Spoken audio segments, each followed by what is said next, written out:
আইয়ুল ইসলামে খায়র, নবীজিকে বলা হলো নবী ইসলামের মধ্যে কোন কাজটি উত্তম? নবীজি বললেন ক্বালা তুতিমুত তাআম ওয়া তাকরাউস সালাম, তুমি একে অপরকে খাবার দাও আর চিনা অচিনা যাকেই পাও সালাম দিয়ে দাও। সুবহানাল্লাহ।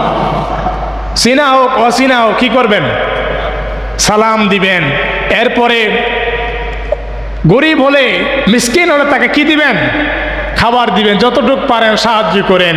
নবীজি হাদিসে বলেছেন যে বাসার চারপাশে 40 বারে গুনতি করে তারা তোমার প্রতিবেশী। তুমি যদি কোনো ভালো কিছু রান্না করো, পানিটা ঝোলটা একটু বেশি দাও, প্রয়োজনে একটু করে পৌঁছায় দাও। বলেন সুবহানাল্লাহ। কিন্তু এই সুন্নত কি আমাদের সমাজে আছে? আছে? এই সুন্নত আমাদের সমাজে নাই। এই সুন্নতটা প্রচলন করতে হবে। প্রয়োজনে আজকে 2 বাড়িকে, আমার অর্থ আছে প্রয়োজনে আজকে 2 জন কাকে খাবার দিব, আরো কয়েকদিন গ্যাপ দিয়ে আরো 2 জন কাকে খাবার দিব। মনে রাখবেন এই খাবার যত দিচ্ছেন তারা যেই দোয়াটা করবেন রব্বুল আলামিন সাথে সাথে সেই দোয়া কবুল করে নেবেন। সুবহানাল্লাহ।